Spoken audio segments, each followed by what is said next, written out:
हो सकता है इस साल एकेटी काउंसलिंग में आपका रजिस्ट्रेशन हो चुका हो यूपीटीसी 2026 में, या फिर आप करने वाले हो, बिकॉज जून भर रजिस्ट्रेशन चलने, मैंने जैसा पहले बताया था 15 जून तक टाइमिंग्स है। बट ऑफ कोर्स ऑब्वियसली एकेटी के रजिस्ट्रेशन थोड़े से एक्सटेंड होंगे एंड वो एंड ऑफ जून तक चले जाएंगे एंड जन जुलाई से हम लोग अपने मेन राउंड से, राउंड 1 से अपना गेम एकेटी काउंसलिंग का खेल रहे होंगे। इस वीडियो में मुझे क्या बताना है, क्योंकि मुझे 2 इंपॉर्टेंट चीज़ों के बारे में बात करनी थी जो बताना ज़रूरी है आपको, ताकि आप उस बेसिस पे काफ़ी डिफरेंट कॉलेजेस को कंपेयर कर सको, जो है थोड़ा सा रियलिटी ऑफ एकेटी कॉलेजेस।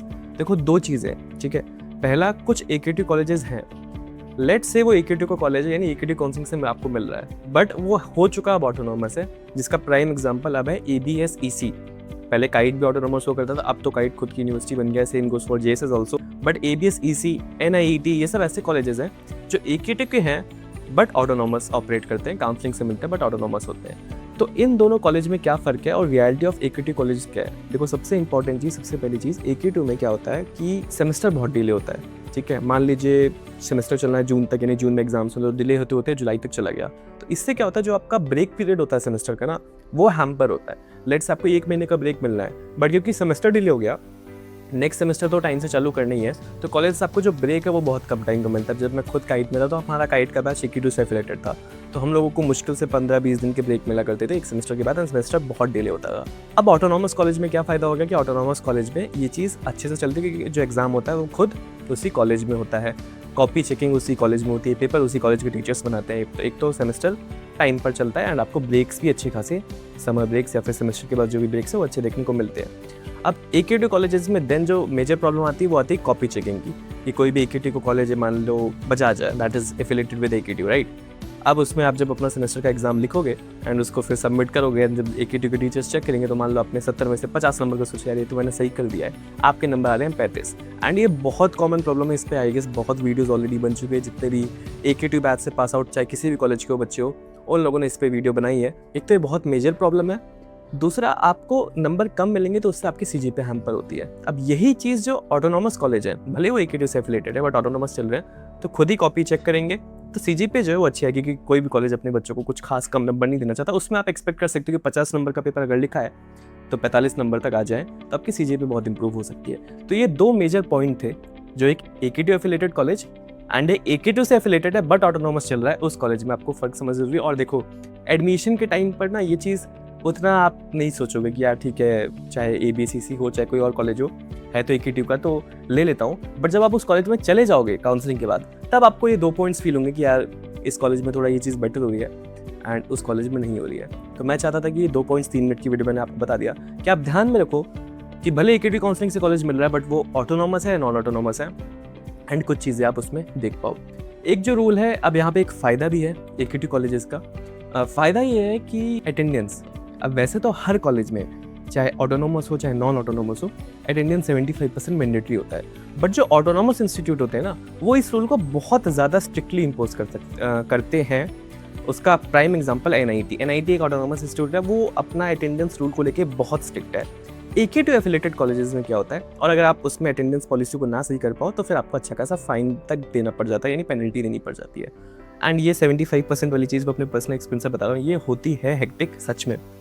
बट अगर हम बात करें AKT एफिलेटेड कॉलेजेस की, तो वहाँ पे भी हो सकता है जैसे जेल बजाज है, it is affiliated to AKT, autonomous नहीं है, उसमें भी 75% का अटेंडेंस रूल है। बट AKT का जो मेन रूल है कि भाई AKT यूनिवर्सिटी जो है वो एडमिट कार्ड कब रिलीज़ करेगी बच्चे का, ताकि वो एंड सेम में बैठ पाए, वो 60% का है। तो अगर आप 60% के भी ऊपर होते हो ना, तो थोड़ी बहुत किसी कॉलेज में, जैसे बजाज जैसे कॉलेज में एक्स्ट्रा क्लासेस लगा के एंड थोड़ा बहुत HOD से डांट सुन के, आप क्योंकि 60% से ऊपर हो तो आपका AKT एंड सेम में आपको डिटेन नहीं किया जाता, आप पेपर दे सकते हो। इनफैक्ट 60 से कम भी हो, मेरी भी एक टाइम पे एक सेमेस्टर में 35% अटेंडेंस थी, बट मेरा बैच AKT का था, तो कॉलेज से थोड़ी बहुत डांट खा के थोड़ी एक्स्ट्रा क्लासेस करके कॉलेज देन जो AKT को आपका डेटा भेजता है वो 60% का भेजता है, तो फिर AKT आपको एडमिट कार्ड रिलीज कर देता है। तो ये एक चीज़ थी जो मुझे आपको बतानी थी कि ये एक फ़ायदा भी है AKT एफिलेटेड कॉलेज में, अटेंडेंस वाला। अब जैसे GSET है गलगोटियास, वो AKT से एफिलेटेड है, ऑटोनॉमस नहीं है। अब उसका वैसे एक कल्चर है कि उसमें काफ़ी कम अटेंडेंस हो तो भी काम चल जाता है। 75% वाले रूल को एकदम बिना स्ट्रिक्टनेस के फॉलो किया जाता है, मतलब एकदम गवर्नमेंट कॉलेज वाला हाल है कि 30, 35, 40% पे भी बच्चे बैठे हैं, अपना काम कर रहे हैं, बढ़िया एंडसम लिख रहे हैं। तो ये फ़ायदा हो जाता है अटेंडेंस को चलते, अटेंडेंस को लेके AKT एफिलेटेड कॉलेज और नॉन ऑटोनॉमस कॉलेज में। तो बात समझ गए, मैं फिर से एक बार समरी कर देता हूँ। AKT एफिलेटेड में भी अंदर 2 कैटेगरी बन जाती है, पहला ऑटोनॉमस की, दूसरा ऑटोनॉमस की। AKT एफिलेटेड मतलब जो आपको AKT काउंसलिंग से मिल रहा है। अब जो ऑटोनोमस वाले हैं उसके 2 फ़ायदे हैं। पहला कि सेमेस्टर का ब्रेक आपको बहुत अच्छा मिलेगा क्योंकि सब कुछ एग्जाम वगैरह टाइम पे हो गया। दूसरा, कॉपी चेकिंग वाली जो प्रॉब्लम बहुत एक मेजर इशू है AKTU का, वो यहाँ पे सॉल्व हो जाती है। खुद ही कॉलेज में पेपर्स बनते हैं, कॉपी चेक होती है, CGPA अच्छी आती है। बट जो AKTU से एफिलेटेड साथ साथ नॉन ऑटोनोमस कॉलेज है जैसे GL बजाज हो गया, उसमें फ़ायदा क्या है, GSET हो गया, उसमें फ़ायदा है अटेंडेंस का कि आपकी अटेंडेंस थोड़ी बहुत कम भी हो तो मामला चल जाता है। ऑटोनोमस इंस्टीट्यूट की तरह फाइन और एकदम जेल वाला कल्चर आपको नहीं बिताना पड़ेगा वहाँ पे। तो ये चीज़ें अपने ध्यान में रखना। यही मैंने कहा, हर काउंसलिंग में जितने भी कॉलेजेस होते हैं सब कॉलेज की कुछ एक एडवांटेज होती है, कुछ डिसएडवांटेज होती है एंड कुछ इंपॉर्टेंट क्राइटेरियाज, कुछ इंपॉर्टेंट पैरामीटर्स होते हैं जिस पे आपको कॉलेज को जज करना चाहिए, ना कि सिर्फ कट ऑफ देख के कि चलो ठीक है ये कॉलेज बहुत अच्छे कट ऑफ पे मिल रहा है तो ये बढ़िया होगा, ये कॉलेज कम कट ऑफ पे मिल रहा है तो ये खराब होगा। ये सब पैरामीटर्स अब बहुत ओल्ड हो चुके हैं। अब काफ़ी कॉलेजेस हैं जो आज की डेट में काफ़ी अच्छा कर रहे हैं, हो सकता है उनकी कट ऑफ थोड़ी नीचे ही क्यों ना हो। इसलिए मैंने आपको कहा था कि नीचे आपको डिस्क्रिप्शन में जो free WhatsApp and Telegram community का लिंक है वो ज्वाइन कर लीजिएगा। वहाँ पे मेरे जैसे 30+ काउंसलर्स आपकी इन सब डाउट्स का, कॉलेज कंपैरिजन्स का and AKTU non AKTU reality का बहुत अच्छे से आंसर्स दे देंगे। Also if you are very serious about counselling, if you are very confuse about counselling, आपको कैसे चॉइस करनी है अपनी, कौन से कॉलेज को कंपेयर करना है, बहुत ज़्यादा कॉलेज ऑप्शन हैं अगर आपके पास, तो आप नीचे डिस्क्रिप्शन में मेरा 299 + GST का पेड बैच का लिंक है जहाँ पे मैं पर्सनली आपका 1-on-1 यानी सिर्फ आपके साथ एक 30, 40, 50 मिनट्स का गूगल मीट का सेशन ले रहा होता हूँ एंड उसमें आपके सारे डाउट्स क्लियर कर रहा होता हूँ। ऑल्सो आप एक एक्सक्लूसिव ग्रुप में ऐड हो जाते हो जहाँ पे आपको पूरे काउंसलिंग पर हमारे काउंसलर से चैट सपोर्ट प्रायोरिटी पे मिलता रहता है। So you can prefer that batch as well. यही बताना था मुझे इस वीडियो में। Thank you so much for watching.